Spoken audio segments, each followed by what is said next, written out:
You know, some people see the world as a web of connections, friendships, family, community. But others, they see a chessboard, and every single person, including you, is just a piece to be moved. Today, we're not just going to watch the game, we're going to get inside the head of the player.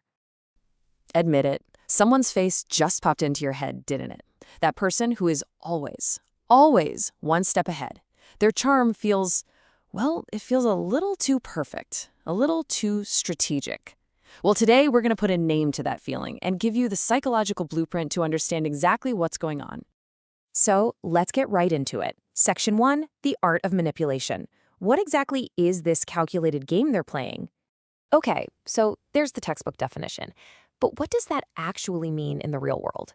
It means that for them, a conversation isn't a dance, it's a battle. It's a worldview where their own goals are the only thing that matters. And everyone else? Well, you're either a tool to help them get what they want, or you're an obstacle that needs to be removed. And look, this idea isn't some new psychological fad. It's ancient. It's named after this guy, Niccolo Machiavelli. Way back in the 16th century, he wrote this infamous book, The Prince, and it was basically a brutal, honest survival guide for rulers. He argued that if you want to hold on to power, you have to be willing to get your hands dirty. We're talking lying, manipulating, doing whatever it takes to get results, and not worrying so much about, being a good person. So how does that 500-year-old political advice show up in people walking around today? Let's crack open the strategist's mind and try to see the world the way they do. Okay, this is where it all becomes crystal clear. On one side, you've got what psychologists call a high Mach person. Think of their brain's operating system as running on two simple lines of code. The ends justify the means, and it's better to be feared than loved. Then there's, well, pretty much everyone else. People who value stuff like trust, loyalty, and what other people think of them. To a Machiavellian mind, all those things aren't values. They're just vulnerabilities, buttons to push. This quote right here, this is the master key that unlocks their entire philosophy. Just think about it for a second. Love is messy. It's unpredictable. It requires you to be vulnerable. But fear? Fear is simple. Fear is reliable. And most importantly, fear is a tool for control. So when given the choice, they will always pick the path that gives them more influence, even if it means they'll never feel genuine warmth or connection. Now that we understand the mindset, let's get practical. How do you spot this behavior out in the wild? This is your rapid-fire field guide to the 7 critical warning signs. Okay, sign number 1, strategic charm. They are masters of social judo, but their charm is cold. It's a tool. They use flattery not to connect with you, but to disarm you. You know that over-the-top praise you got for doing something small? Yeah, that wasn't a compliment. That was them prepping you for the big favor they were about to ask for. Sign number 2, and this one is chilling, a profound lack of empathy.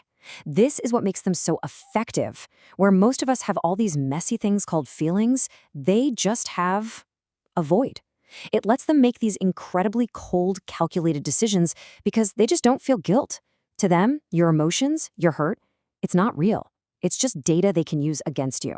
Number 3, they're always playing chess, and I mean always. While you're just having a normal conversation, their mind is a spreadsheet, calculating outcomes 3 moves ahead. Every so-called friendship, every favor, it's all just a calculated play.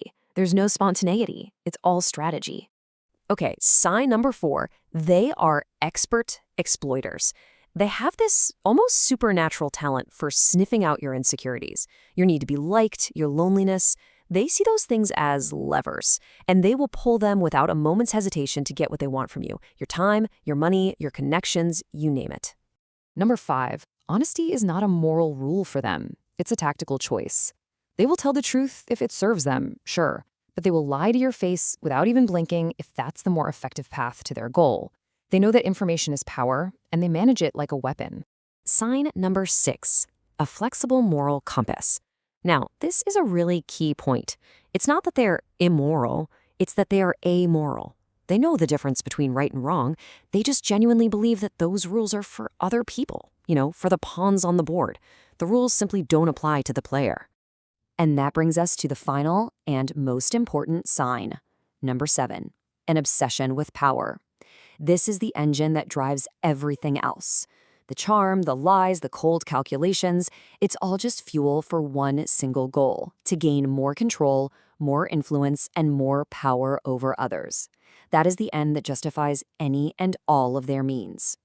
Okay, I know that was a lot, and it's pretty intense, but just spotting them isn't enough. So the real question is, how do you protect yourself from these people without becoming one of them? Let's build your personal defense plan. It's a simple 4-step plan. Step 1 is just awareness. Now that you know the playbook, you're not an easy target anymore. You can see the moves coming. Step 2, maintain strong boundaries. Be crystal clear about what is and is not okay with you, and don't apologize for it. They thrive in ambiguity. Step 3, trust your instincts. Seriously, if your gut is screaming that someone feels off or manipulative, listen to it. It's your most reliable alarm system. And finally, step 4, limit engagement. You know the easiest way to win their game? Refuse to play. The less contact you have, the fewer moves they can make against you. Think of this knowledge like a black light. It doesn't just show you what's on the surface. It reveals all the hidden machinery, all the strings being pulled just out of sight. And now that you can see those strings, you have to ask yourself, who around you is holding them?